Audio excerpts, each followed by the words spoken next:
gusto ko pong i-acknowledge na kaya po ako nandito sa unahan ay dahil po sa Panginoon. At para po sa Panginoon. So, kumbaga, nung nalaman po namin na, yun nga, assign ng mga workers, yun na, parang 3 months pa lang magkakagulap na ito. Iaaral. Nagpe-pray na ako sa Lord, ano po bang i-share natin ngayong umagang ito. At ngayong araw po ito, matatapos na po yung kaba ko. Nakapalagas pala na. Pero salamat po sa Panginoon at i-take ko po ito as a privilege na makapagbahagi po ng salita po wala sa Panginoon. So, title po nito, huwag na natin paligoy-ligoy, ay ano po, Lord, Papanek. Papanek. So, bago po tayo mag-start, tayo po muna ay nanalangin.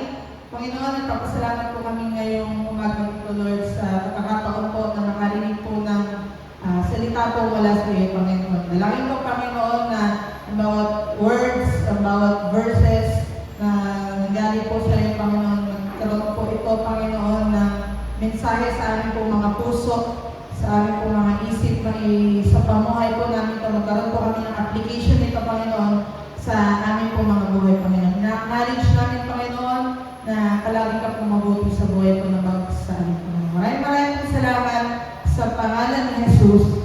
Amen. So, pag-aaralan po natin ngayong umagang ito ay yung unang beses na nag-preach ako dito po sa pulpit, parang Sunday po yun ng gabi. Kung sa mga nag-LCBTC po, yung binigridan o yung binibilugan pagkatapos. Tapos ay nagko-comment yung mga alumni. Yun po yung unang preaching ko dito sa pulpit. Doon share na rin po ng word even bago po man gumraduate ng mga family night. So, same person. So, kung nandun na po kayo sa preaching ng LCBTC, ano pa po, into biographical. So, meron akong tinuhang isang specific na tao sa Bible. At yun yung topic ko even before nung unang preaching ko dito sa pulpit hanggang ngayon. Ang galing. Natuwa lang din ako. Pero pag-usapan muna natin yung isang famous na matalinong tao. Kung kilala niyo po si Albert Einstein. So, though hindi siya yung may pinakamataas na IQ. So, famous siya kasi matalino siya. Tinuturo pa po ko sa school ngayon. Kilala niyo pa ba si Albert Einstein? Si Albert Einstein po ay isang German physicist na may IQ ng 160. So, medyo mataas na yan kasi ang alam ko kung normal na range ng IQ ng tao ay 90 to 100. So, si Albert Einstein po ay 160. So, ano siya? Matalino talaga. So, hindi siya yung pinakamatalino o hindi siya yung may pinakamataas na IQ. Parang nasa South Korea tayo, 270 plus. So, si Albert Einstein lang yung nilagay ko kasi kilala natin sa Albert Einstein. Diyan yung nasusukat ngayon, pagka mataas ang IQ mo, ibig sabihin daw, matalino ka. Nung high school ako, nung college kasi ako, wala na akong pakialam kahit kung, di ba kasi pag high school, pagka nasa honor ka, medyo kilala ka ng mga klase mo, kilala ka sa school, na, ito, top to. Pag matalino ng tao, kaya pag nasa section 1 ka, di ba? Sa mga estudyante, pag nasa section 1 ka, ibig sabihin, it's either matalino ka, o maganda yung suot. Yung mga section 1 daw kasi dati, yung mga malilinis yung suot. Laging planchado yung damit. Pero yun di ba sa school? Section 1 yan. Ayan yung president ng section 1. Ayan yung top 1 ng section 1. So medyo kilala ka. Pag dumanahan ka sa school nyo, nung college kasi wala na akong pakialam ko anong grade ko, basta pumapas ako. Kahit 3 yung grade ko noon, kahit pinagalitan ko sa scholar noon, kasi medyo sumasayad yung grade ko sa major, wala akong pakialam, basta pumapas ako. Pero nung high school, medyo big deal talaga na dapat nasa top ka. Ako, personally, ano yun eh, lagi kong goal sa isang periodic grade na dapat nasa honor ako.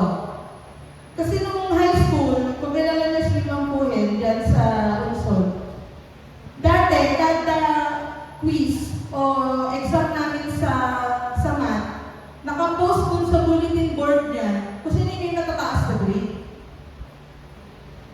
Kaya kilala sa amin kapag kayo medyo matalino sa math eh. Kilala doon sa amin sa Luzon. Kasi syempre, ilan lang naman kaming section sa Luzon. Ilan lang naman kaming estudyante. So, pagka nakapost ka doon, tingnan pa yung katabi niyo, matalino ba yan? Amen!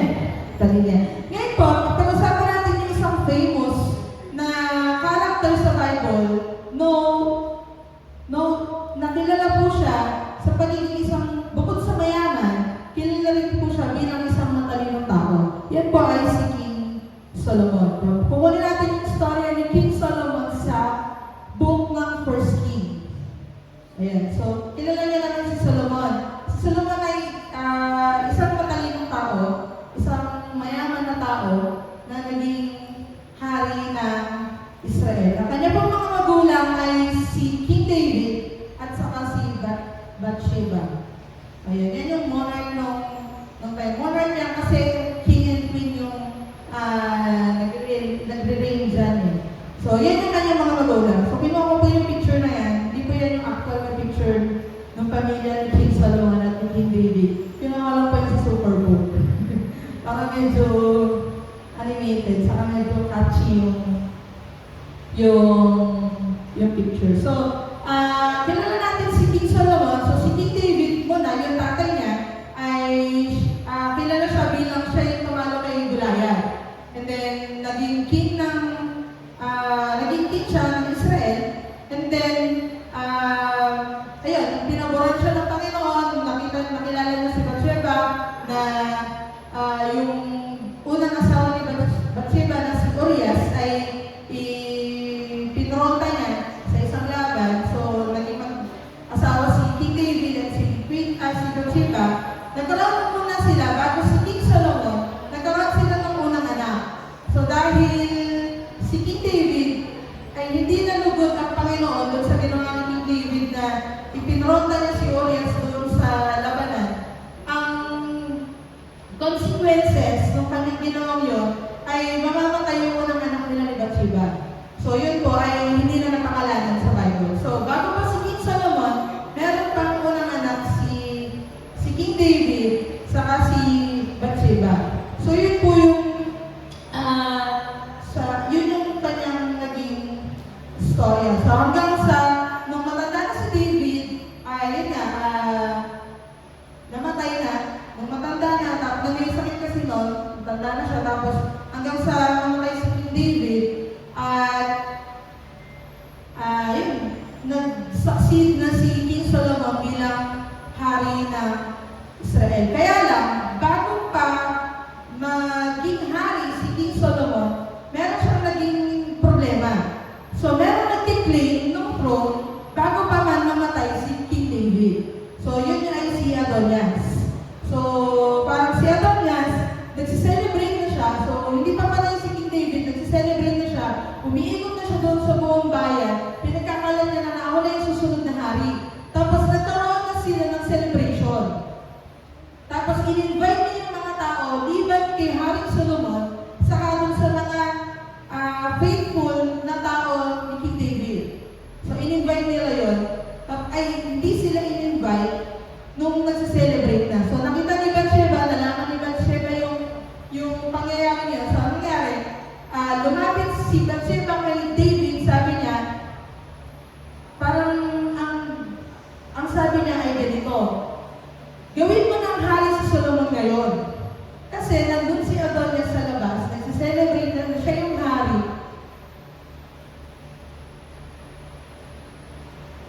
Kahit hindi naman talaga siya. Kumbaga, i-appoint mo na yung anak mo ngayon. So, ganun po yung nangyari. So, in-appoint ni David as successor si King Solomon. Kaya nung nalaman, so nung in-appoint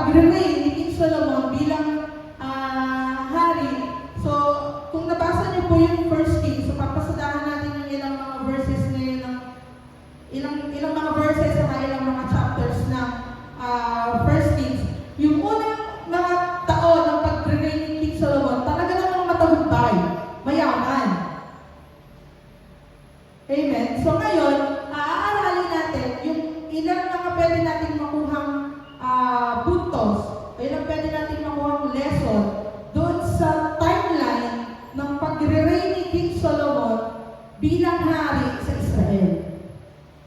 So, umpisahan natin sa una. So, sabi po dyan, ang unang puntos natin ay be a channel of blessing. Kasi, nung umpisa ng paghahari ni King Solomon, di ba nag-pray siya? Sabi niya sa 1 Kings chapter 3, verses 5 to 9, at Gibeon, the Lord appeared to Solomon during the night in a dream, and God said, ask for whatever you want me to give you. Kinakausap po ng Lord dito si Solomon. Sabi ng Lord, humingi ka sa akin kung anong gusto mong ibigay ko sa'yo. And then, sabi ni Solomon, you have shown great kindness to your servant, my father David, because he was faithful to you and righteous and upright in heart. You have continued this great kindness to him and given him a son to sit on his throne this very day. And now, Lord, my God, you have made your servant king in place of my father David, but I am only a little child and do not know how to carry out my duties. Your servant is here among the people you have chosen, a great people, too numerous to count or number. So give your servant a discerning heart. So give your servant a discerning heart to govern your people and to distinguish between right and wrong, for who is able to govern this great people of yours? So yun yung hiningi ni King Solomon. Nung tinanong siya, Solomon, hingin mo ko anong gusto mong ibigay ko sa'yo? Ang hiningi ni King Solomon, wisdom.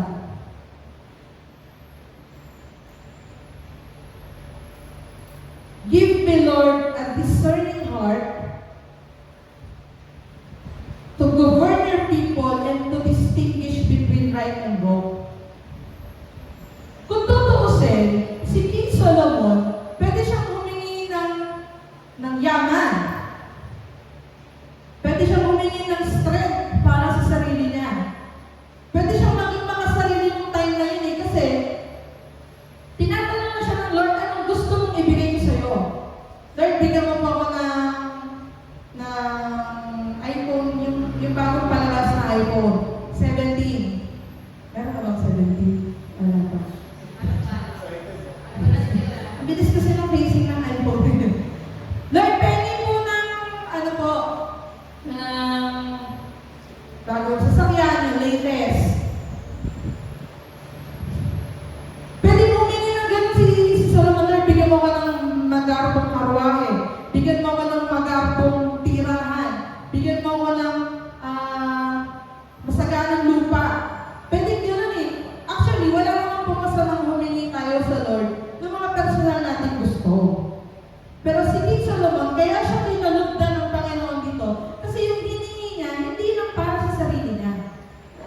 Totoo, makikinabang si Solomon doon sa wisdom na binigay niya sa Lord. Pero ang purpose niya, kaya niya hiningi yung wisdom para mapamahalaan ng ayos yung nasasakupan niya. Ulitin ko po, wala pong masamang humingi para sa sarili. Pero mas maganda kung humihingi din tayo para maging blessing tayo sa iba. Amen. Have we ever prayed for others? Dumating ba tayo sa point na nananalangin tayo para sa ibang tao? Nagre-release tayo ng blessing para sa ibang tao. The Lord, i-bless mo po ako para maging pagpapala din ako sa iba. O puro lang tayo, Lord, i-bless mo po ako, i-bless mo po ako, i-bless mo po ako. Tapos yung blessing hindi nadadalo sa iba. Have we ever prayed to the Lord to bless us, to become blessing to others? O ang prayer request natin ay, Lord, gusto ko po talaga mayaman. Gusto ko po talaga magka-lisensya. Wala pong masama doon. Pero sana, isama din naman natin sa prayer yung iba. For the benefit of the others. Kasi si Solomon gano'n. Let us pray to God to bless us. Yan, yung binanggit ko kanina. so that we can be a blessing to others. Maging daluyan tayo ng pagpapala ng Panginoon. Amen. Pinagpapala ka ba ng Lord ngayon? Pinagpapala ka ba ng Lord ngayon? Sana maging pagpapala din tayo sa iyo. Kumina tayo ngayon doon sa pangalawa. Pinagpapala ka tayo ng Lord ngayon. Sana maging pagpapala din po tayo sa iba. Mahina pa din talaga. Tarayin ang prayer po natin lahat. Sana maging pagpapala tayo sa iba. Kung paano hindi lang humingi si King Solomon ng para sa kanyang sarili. Kasi inintindi niya din yung iba. Gano'n nata talaga pag leader na. Hindi ko alam kung gano'n pa yung prayer ni Ate Mia para sa amin. Para sa aming mga yun. Hindi ko alam, baka gano'n, yung prayer sa atin, ni Pastor Orly. Inaalala, sana sa magpipray tayo sa Panginoon, sana naaalala rin natin yung iba. Lord, i-bless mo po ako para maging blessing po ako sa iba. Amen. Nilalagay ko po yan dun sa tights na papel. Maging blessing. Hindi ko alam kung paano gagawin ni Lord yun. Problema na ni Lord yun. Basta ang prayer request ko, Lord, gawin mo po akong blessing sa iba. Sa paano paraan, hindi ko alam. Lord, bigyan mo po ako ng lakas. Maaaring gano'n. Lord, bigyan mo po ako ng lakas. Bigyan mo po ako ng tapang. Para makapag-share ako ng gospel sa iba. Para makapag-share ako ng gospel sa mga trabaho ko. Lord, gawin mo po akong magandang testimony para makapag-share ako ng gospel sa mga kaklase ko. Lord, bigyan mo po ako ng lakas ng loob makapag-share sa mga kasama kong nanay na nagbabantay sa school. Diba? Sa ganung paraan, nagiging blessing tayo sa iba eh. Kung paano naging blessing sa atin yung taong ginamit ng Lord para makakilala tayo. Sinong ginamit ng Lord para makakilala ka? Ginamit niyo ng Lord para maging blessing sa iyo. Sana maging blessing din tayo sa iba. Amen. Amen. Pangalawang bagay ko ay be reminded that God fulfills. Alam niyo no, sa 2 Samuel, ayan, ang kausap dito ng Lord ay si David. So sabi dito, when your days are over and you rest with your ancestors, I will raise up your offspring to succeed you, your own flesh and blood, and I will establish his kingdom. He is the one who will build a house for my name, and I will establish the throne of his kingdom. Ang 2 Samuel po ay naunang libro na sinundan ng 1 Kings. Sa 2 Samuel, kinausap ng Diyos si David na sa pamumuno ng anak mo, doon ko itatayo yung bahay ko, doon ko itatayo yung templo ko. And then sa 1 Kings chapter 11, nangyari yun. In the 480th year after the Israelites came out of Egypt, in the 4th year of Solomon's reign over Israel, in the month of Ziv, the 2nd month, he began to build the temple of the Lord. Sinabi ng Lord sa 2 Samuel na sa panahon ng anak mo, doon ko itatayo yung templo. Sa 1 Kings chapter 11, doon nangyari na itinayo na ng Panginoon yung templo niya during sa panahon ni King Solomon. Ibig sabihin, yung sinabi ng Lord sa 2 Samuel nangyari sa 1 Kings. Ibig sabihin, kapag may sinabi ang Panginoon, mangyayari. Kapag may ipinangako ang Panginoon, tutuparin niya. Pinangako na, sinabi niya sa 2 Samuel, magtatayo ako ng kaharian, magtatayo ako ng templo sa panahon ng anak mo. Sabi sa 1 Kings chapter 11, sa 2nd month sa Ziv, he began to build the temple of the Lord.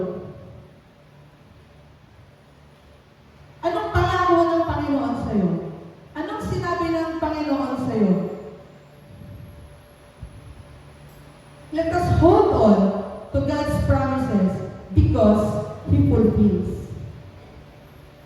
Hindi ko po alam kung anong pangako ng Panginoon sa atin, isa-isa. Individually, anong pangako ng Lord sa atin. Pero kapag sinabi ng Panginoon na mangyayari yan, mangyayari po yan. Amen. Maging expectant tayo sa Panginoon, katulad ng bata na expectant sa magulang kapag pinangakuan mo. Di ba mga bata po, kapag may sinabi ko sa kanila na ibibigay mo, o may sinabi ka sa kanila na gagawin mo, hindi yan nila makakalimutan. Pag sinabi mo, mamamasyal tayo sa birthday mo, magbibilang pa yan, ilang araw na lang. Ilang tulog na lang, birthday ko na. Si Tyla, 3 months pa lang, magbibilang na. March pa. March pa lang, sabi niya, ilang malapit na yung birthday ko. Then, March pa lang. June man yung birthday ko. Kaya mga bata, pagkagalan sinabi, sige, sa birthday mo, ibibili kita niyan. Binaninang, 1 week na lang, birthday ko na. Diba? Pero pag sinabi mo sa bata talaga na gano'n, diba? Pag mataas yung grade mo, pupunta tayo Metro Central. Doon sa laruan sa taas. Diba? So parang yung bata, gagawin niya talaga para mangyari yung sinabi mo. Maging expectant tayo katulad ng mga bata. Kasi sila, sobrang excited sila, saka hindi sila nakakalimot doon sa pangako ng magulang nila sa kanila. So tayo, bilang mga anak ng Diyos, Diyos yung nangako sa atin. Yung mga magulang natin may limitations yun eh. Yung Diyos, wala.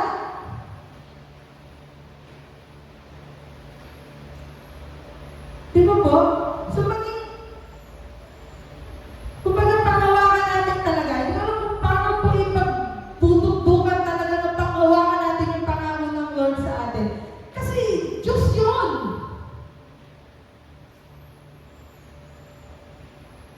Kung napanghawakan na natin yung pangako, wala sa ibang tao eh. Ano ba yun?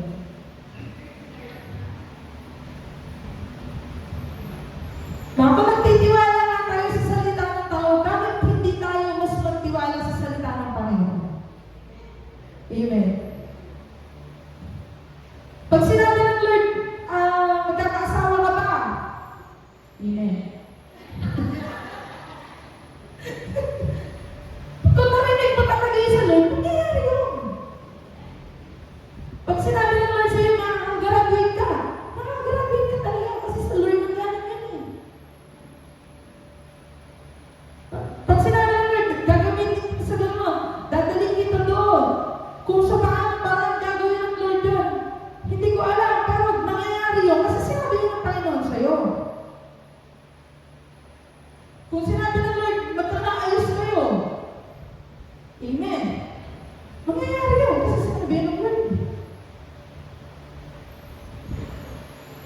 Amen. Hindi ko po alam kung anong pangako ng Panginoon sa atin, pero basta sinabi yan ng Panginoon, mangyayari po yan. Amen. Panghawakan natin yung pangako ng Lord kasi hindi pulaan ng Panginoon. Amen. So yun yung, nasa pangalawang, na tayo. Nung una, yung humingi ng wisdom ng King Solomon doon sa kanyang paghahari. And yung summary nung up until doon sa building ng temple, sobrang sagana nung kaharian ng Israel. So, sobrang faithful ni Solomon sa Lord. So hanggang sa, yun nga, dahil sobrang ng Panginoon, nagpupulfill ang Lord ng mga pangako niya. Hanggang sa tinayo niya yung temple. Kung babasahin niyo yung 1 Kings book, chapter ng 11 hanggang 12, makikita niyo yung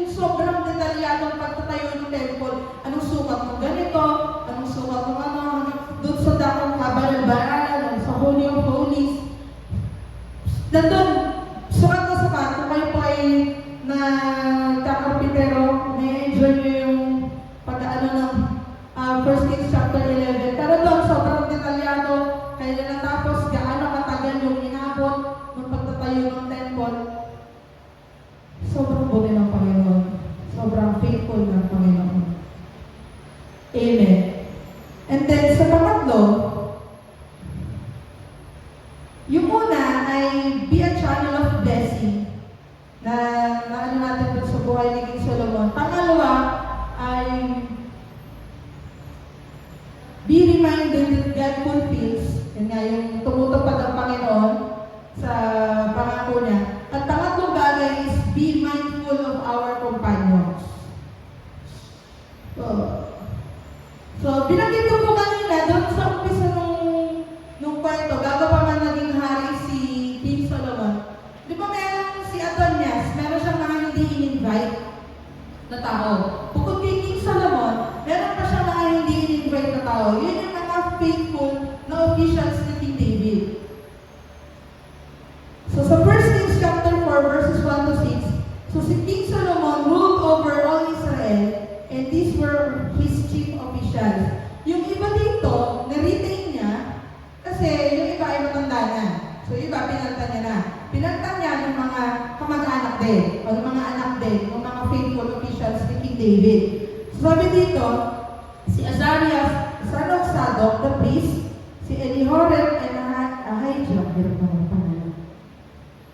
sons of Shisha, yun yung kanyang mga secretaries, Jehoshaphat, son of Ahilud, yun yung kanyang recorder, si Benaiah, son of Jehoiada, Commander-in-Chief, Zadok and Abiathar, yung kanyang mga priests, Azariah, son of Nathan, in charge of the district governors, Sabud, son of Nathan, a priest and advisor to the king, Ahishar, Palace Administrator, Adoniram, son of Abda, in charge of course, labor. Ito yung mga taong ipinalipot o itinalaga ni King Solomon bilang kanyang mga cabinet secretaries na hindi compulsory na nagpapasok ng resignation.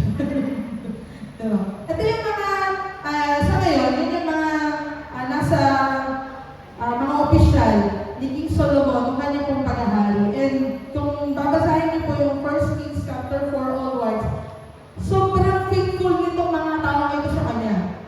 So, yung palasyo ni King Solomon po ay sobrang sagana sa baka, sa tupa, sa mga grains.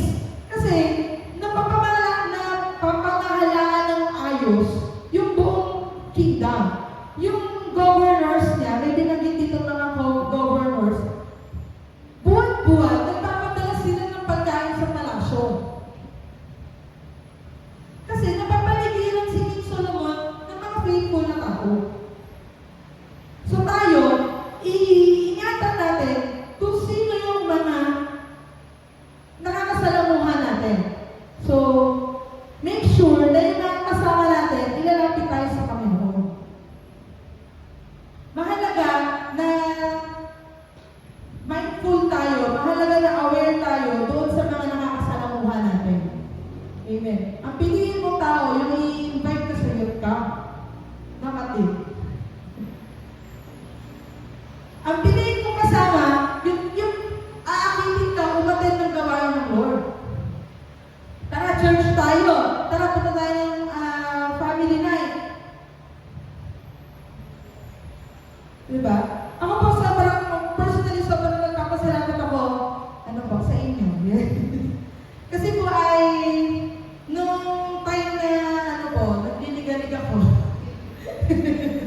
Lagi, sobrang nagpapasalamat ako sa mga, dito po, sa church talaga. Kasi, nung time na medyo, lumalayo ba, dumidistansya sa buhay, ay, may mga mag-chat po sa akin, saan ka?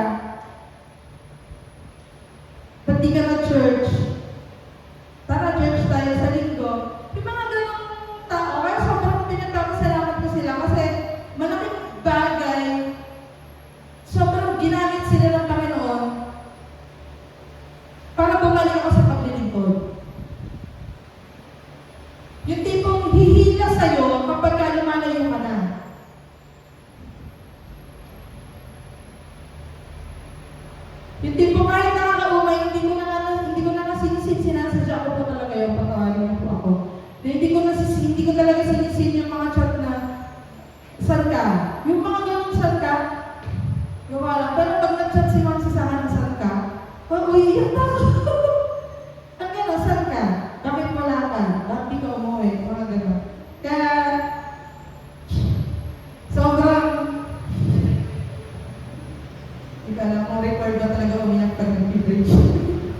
Pero sobrang magpapasalamat talaga ako sa mga,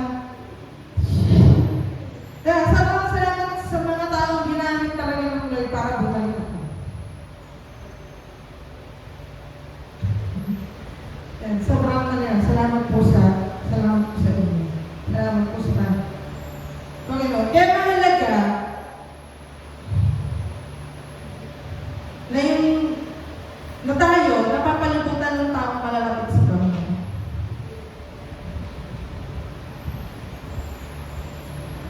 Kasi hindi ko po alam kung nasaan ako ngayon, kung hindi po sila ginamit ako.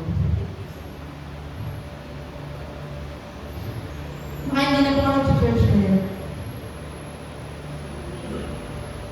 Kaya, ano po, salamat po sa Panginoon. Sobrang, pag nag-pray ako, sobrang salamat, laging kasama ng prayer ko. Salamat po sa Lord. Salamat sa iyo, Lord, sa buhay po ni ganito, sa buhay po ni Lord. Salamat po kasi ginamit ko sila para bumalik po ako. Kasi hindi ko po alam talaga. Seryoso, hindi ko po alam kung ano nga. Baka po, kung hindi ako hinatak pabalik ng Panginoon sa pamamagitan po ng mga tao ngayon, baka hindi ko po kayo pinapansin ngayon. Salamat sa Lord. Kaya mahalaga po na yung na tayo talaga na mapalibutan ng mga tao, hihilahin ka pabalik sa Panginoon.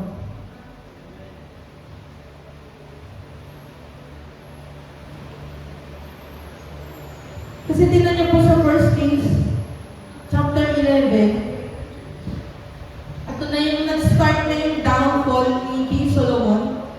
Kasi, dahil sa mga tao na nakapaligid sa kanya. Basahin po natin yung muna. King Solomon, however, loved many foreign women besides Pharaoh's daughter, Moabites, Ammonites, Edomites, Sidonians, and Hittites. They were from nations about which the Lord had told the Israelites, "You must not intermarry with them because they will surely turn your hearts against their gods." Nevertheless, Solomon held fast to them in love. So si King Solomon, nag-start yung downfall niya nung nagkaroon na siya ng maraming asawa. Saka nagkaroon siya ng maraming concubines. Kasi yung mga babae na yun, marami silang mga Diyos-Diyosan. So basta madaling sabi, si King Solomon, sumambas doon sa mga Diyos ng mga babae na nakapalibot sa kanya. Doon nag-start na yung sobrang pinagpalang bayan, pinagpalang kingdom, ay nag-start yung downfall. Dahil lang sa mga nakapalibot na tao kay King Solomon. Kaya sabi ko po sa inyo, mahalaga na isurround natin yung mga sarili natin, yung mga godly people.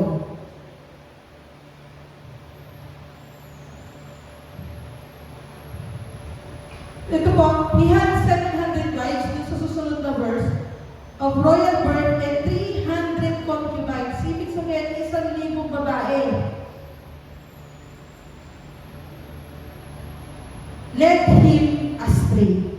As Solomon grew old, his wives turned his heart after other gods, and his heart was not fully devoted to the Lord, his God, as the heart of David, his father, had been. He followed Ashtoreth, the goddess of the Sidonians, and Molech, the detestable god of the Ammonites. So imagine niyo yung Diyos na hininga niya ng wisdom, yung Diyos na pinagtanong lahat ng blessing doon sa kingdom niya, tinalikuran niya at nag-start na siyang maglingkod doon sa Diyos ng mga asawa niya. So sabi ko po sa inyo, mahalaga yung mga tao sa paligid natin. Sobrang laking naaangkap nila sa pagkatao natin o sa kung ano yung mga nagiging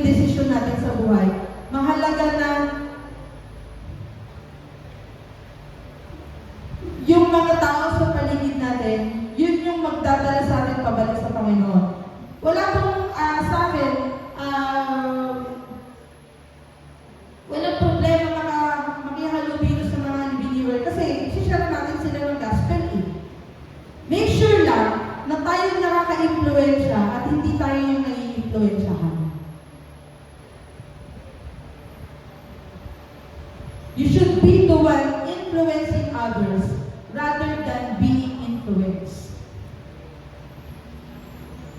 So may mga pagkakataon talaga na may encounter tayong mga tao na hindi natin kaparehas ng pananampalataya. Nung bago ako sa trabaho, yun, mga bago kakilala sa akin yan halos lahat po yun ang believer.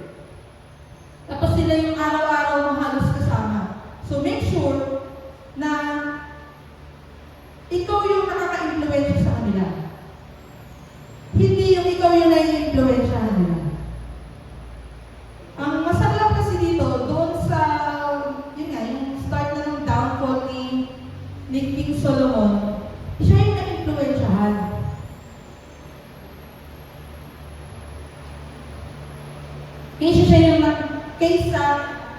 Siya yung humatak doon sa mga asawa niya, saka sa mga concubines niya, papunta sa Lord. So sana tayo yun yung gawin natin. Imbis na tayo yung mahatak, tayo yung manghatak papunta sa Panginoon. Amen.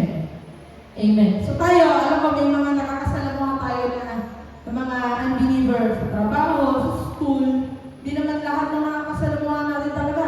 Di naman kasi tayo araw-araw sa church eh. So may mga nakakasalamuha talaga tayo na hindi natin kaparehas ng pananampalataya. So, be mindful sa ating mga companions. Ang goal natin, ma-influensyahan natin sila nung faith natin. Amen. So, paano natin magagawa yung tatlo? Paano tayo magiging channel of blessing? Paano natin mapanghahawakan yung sinabi ng Panginoon?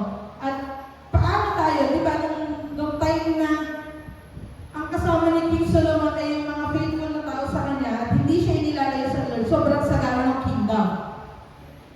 Kaya lang, kung nung mga kasama niya na ay yung mga asawa niya sumasamba sa Diyos-Diyosan, nag-start na yung downfall ng kingdom. So parang, paano tayo magtatagumpay sa buhay? So ulitin yung tatlo. Paano tayo magiging channel of blessing? Paano tayo mag-hold on to doon sa promise ng Lord? At paano tayo magiging successful at fully satisfied sa buhay? Paano natin magagawa yun? Kailangan lang natin maging connected sa Panginoon. Kasi hindi mo magagawa yan, hindi ka magiging channel of blessing. Hindi ka maghahawak o hindi mo baliwala yung salita ng Lord sa'yo. At hindi ka magiging matagumpay sa buhay, magiging fully satisfied sa buhay kung hindi ka connected sa Panginoon. Di ba po? Mahirap naman maging channel ng blessing. Yung sunod po na slide dyan, how can we serve as a channel of blessings when we ourselves are distant from the Lord? Paano ka magiging daluyan ng pagpapala kung ikaw mismo malayo mo sa Lord?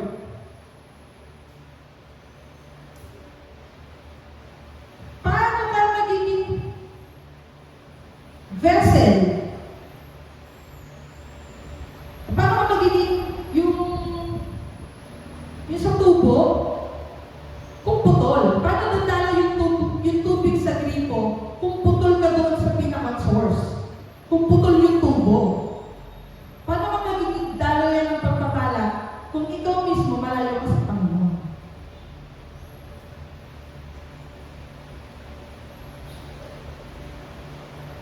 Nakakabit pa po ba tayo sa Lord?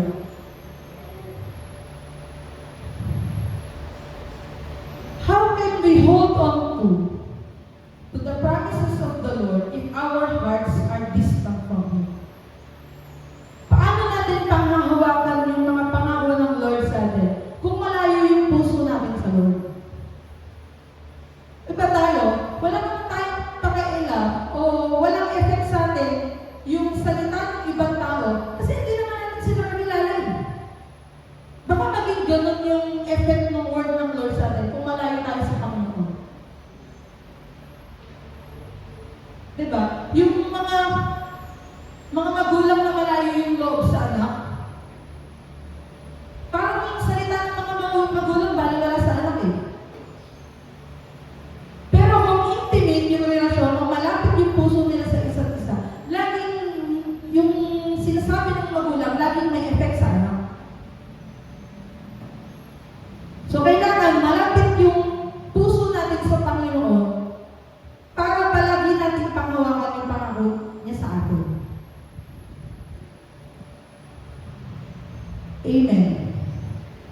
And how can we achieve success and satisfaction in life if we are distant from the Lord?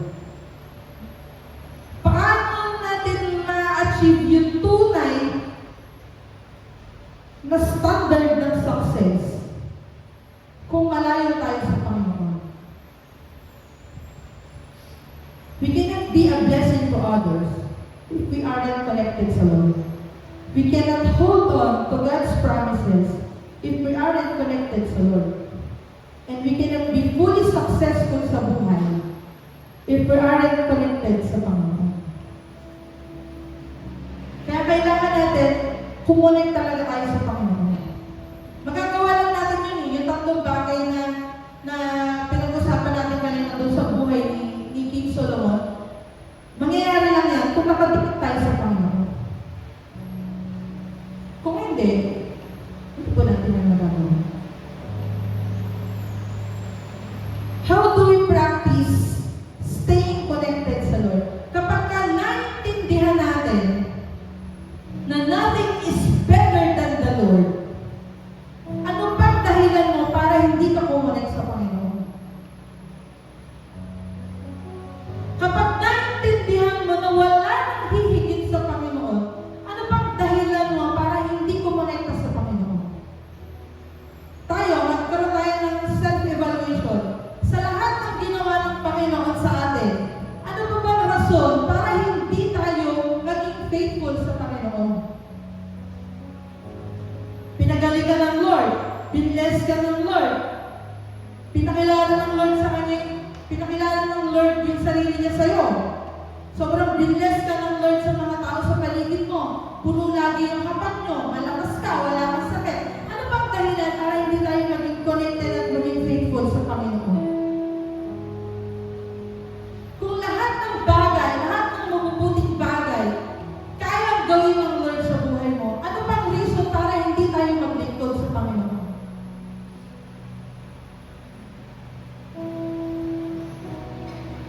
Amen. Kapag naintindihan natin na lahat ng bagay na ipinagpapalit natin sa Lord, walang kwenta, doon natin siguro mahihimas-masan tayo na oo nga. Last week, nung small group, doon sa mga bata, sinabi ko, binalik ako ng Lord sa paglilingkod, pinagtapos ako ng Panginoon. Maayos yung kalusugan ng pamilya ko, may maayos akong trabaho. Ano bang reason? Parang sa akin, ang sinabi kong word sa mga bata, parang ang kapal naman ng mukha ko para hindi maglingkod sa Lord. Pagkatapos ng ginawa ng Lord sa akin. Parang sobrang nahihiya ako bigla sa Lord na hindi ko na ibibigay fully yung best ko sa Kanya after ng lahat ng ginawa ng Lord sa akin.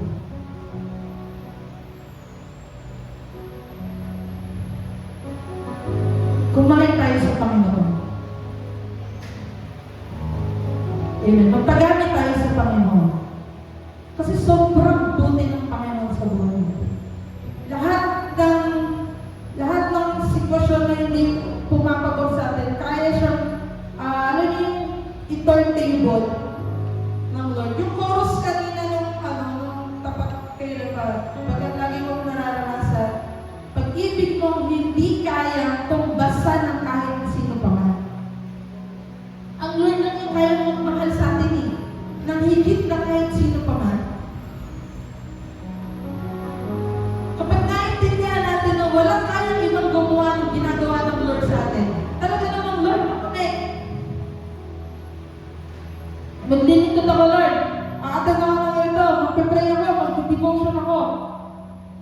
Pag naintindihan mo talaga na sobrang buti ng Lord sa buhay natin, talaga naman wala na tayong rason para hindi tayo maglingkod sa Lord. Wala na tayong pwedeng maging excuse para hindi maglingkod sa Panginoon. Amen. Amen. Connect tayo sa Lord so that we can be a blessing to others. Connect tayo sa Lord so that we can continue to hold on to God's promises. Connect ka sa Lord